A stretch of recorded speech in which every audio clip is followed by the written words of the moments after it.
Voilà, on demande d'additionner donc les signaux suivants. Donc par la méthode algébrique, ce sont des courants, hein. Voilà, bon, on a I1 égale 100 sinus oméga t plus pi sur 4. Et le deuxième signal, c'est un courant qui est I2, qui est 70 sinus oméga t moins 3 pi sur 4. Voilà, on a deux signaux. Alors, ces deux courants, on demande de les additionner par la méthode algébrique et par la méthode vectorielle. Alors, ici, par la méthode algébrique, bon, c'est toujours la même chose, je vous le dis tout de suite. Donc, bon, je passe par ceci. Bon, à la place d'avoir voilà, des forces électromotrices, vous mettez, à la place de E1, vous mettez I1. Vous remplacez E1 égale I1. Voilà. Vous dites que E1, c'est un courant à la place d'une force électromotrice. Donc, ici, on va se dire que E1 égale I1 et E2 égale I2. C'est pour pas changer les formules, hein. C'est juste pour ça. Mais une force électromotrice n'est pas un courant, ça vous le savez très bien. Mais c'est juste pour, voilà, pour ne pas changer, réécrire tout, I1, I2, I1, I2, voilà. Les formules sont les mêmes. Simplement, c'est pour ça que je fais un transfert de I1 vers I2, mais un courant n'est jamais une force électromotrice. C'est deux grandeurs, je veux dire, électriques qui ont chacun leur signification et leur définition. Voilà, un courant n'est pas une force électromotrice. Par contre, ils sont dépendants l'un de l'autre, hein, en fonction des composants qu'on va mettre. Je veux dire, s'il s'agit, je veux dire, d'un générateur ou d'une résistance ou d'un condensateur, il y aura une dépendance de l'un par rapport à l'autre. Voilà. Alors, ceci étant dit, euh, euh, donc si je fais la somme des deux courants, E1 sinus oméga t plus phi1 et E2 sinus oméga t plus phi2, ben, on met en évidence E1 pour le premier, en développant sinus oméga t plus phi1 par les formules trigonométriques, qui est sinus A plus B, qui donne sinus A cos B plus sin B cos A. Voilà. Plus, et vous faites la même chose pour le deuxième. Et ça, la somme de deux sinusoïdes donne une sinusoïde qui est A sinus oméga t plus phi. Et A, c'est la phase de la nouvelle somme, enfin de la somme, et phi, enfin phi, c'est la phase de la nouvelle somme, et A, c'est l'amplitude de la nouvelle somme. C'est assez simple. Voilà. Donc là, je redéveloppe A sinus oméga t plus phi, qui donne sinus oméga t cosinus phi plus cosinus oméga t plus sinus phi. Hein. Et puis, ouais, à partir de là, bon, je vais identifier voilà, tout ce qui est sinus oméga t, cosinus oméga t. Voilà. Pour ressortir une formule qui est toujours la même, voilà, on aura A sinus phi qui vaut 1 sinus phi 1 plus E2 sinus phi 2, voilà, qui vaut A sinus phi, et E1 cosinus phi 1 plus E2 cosinus phi 2 est égal à cosinus phi. Je peux trouver voilà, le phi par la tangente de, voilà, de E1 sinus phi 1 plus E2 sinus phi 2 sur E1 cosinus phi 1 plus E2 cosinus phi 2. Voilà. Et je peux trouver l'amplitude soit à partir du sinus phi ou cosinus phi. Ouais, si vous faites par rapport à sinus phi, à ce moment il faut faire E1 sinus phi 1 plus E2 sinus phi 2 divisé par sinus phi. Et si vous voulez par le cosinus phi, bah à ce moment il faut prendre E1 cosinus phi 1 plus E2 cosinus phi 2 sur cosinus phi. Voilà.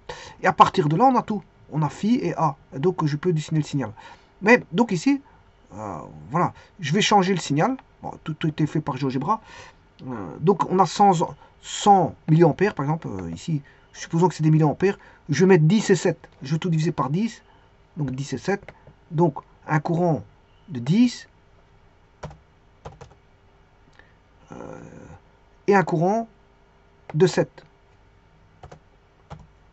C'est 100 milliampères et 10 milliampères. Voilà, il y a une échelle à ça. On va se dire ça comme ça. Alors maintenant, les angles.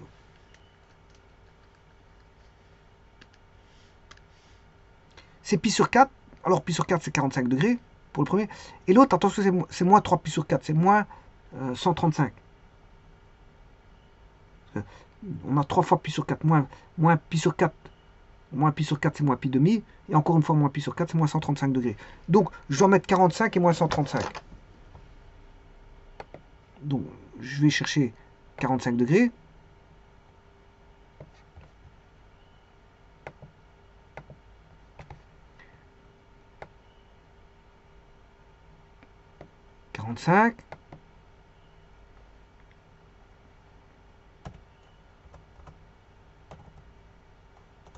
Voilà, là j'ai 45 et l'autre c'est moins 135.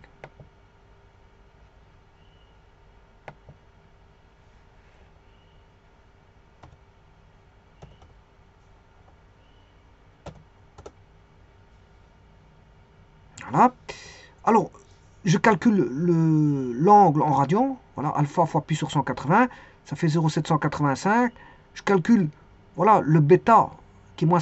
Donc le 45 en radians, ça fait 0,785. Et le bêta en radians, ça fait moins 2,356. Voilà. Ensuite, bon, je mets le signal à sinus x plus c, voilà, c'est le grand, c'est celui qui est de 100 mA, et le petit qui est de, voilà, 70 mA, en maximum. Hein, voilà. Alors je place une origine, voilà,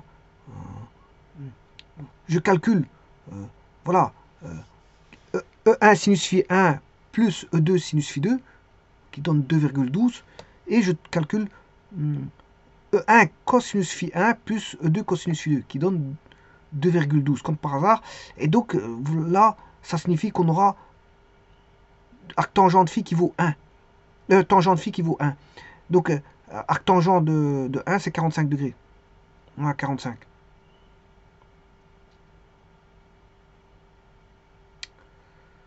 Oui, ils sont en opposition. Les deux signaux sont en opposition. Hein. Donc, ici, je vais faire la somme parce que je ne l'ai pas encore mis.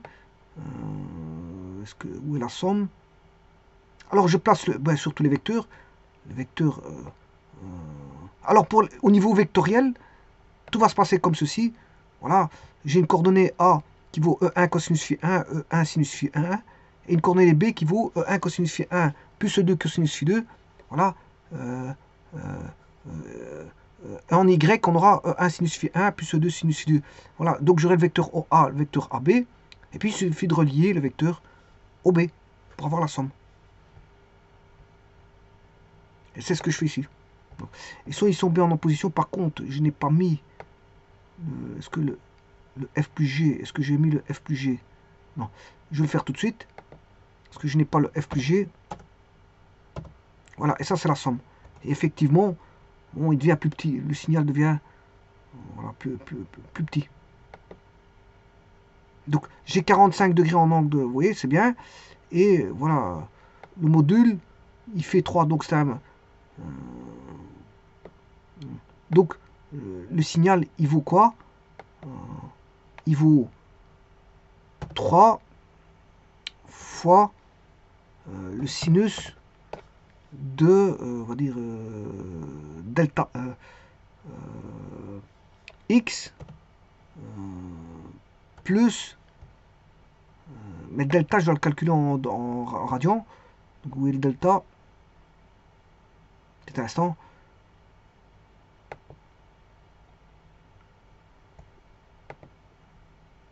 Voilà, il est en degrés. Bon, j'espère qu'il va le prendre. Oui, il l'a pris. Il l'a pris en degrés, c'est pas un problème. Voilà, il l'a pris en degrés, c'est bon. Donc, vous voyez qu'on a bien la somme P, F plus G. Voilà, donc tout est bon. Le signal vaut ceci. Et donc, tous les vecteurs sont bons. Alors maintenant, si je retire tous les signaux,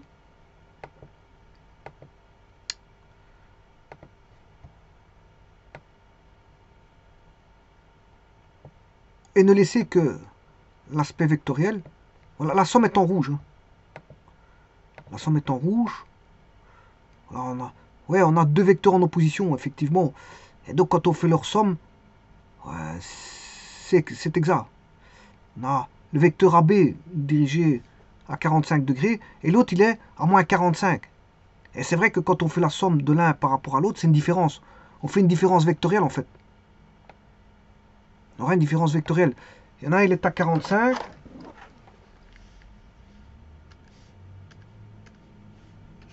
Il est à 45 et l'autre, il est à 135.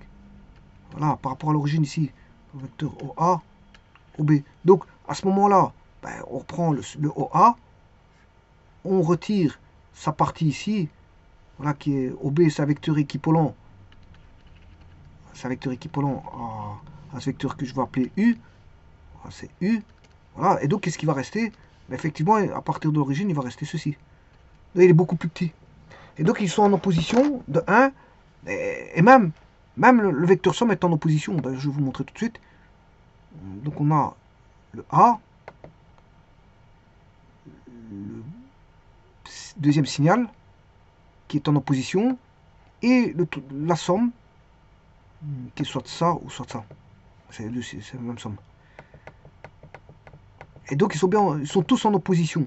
Simplement, le signal il devient plus petit. Pourquoi? Mais parce qu'ils sont en opposition. Vous faites un grand plus un vecteur en opposition qui a une certaine valeur, donc vous soustrayez. Donc là, l'amplitude du nouveau signal est plus petit. Hein. L'amplitude du nouveau signal est beaucoup plus petit. C'est normal, parce que ces deux signaux en opposition, vous soustrayez. Vous les soustrayez, donc il devient plus petit. En amplitude, il devient plus petit. Hein. Voilà.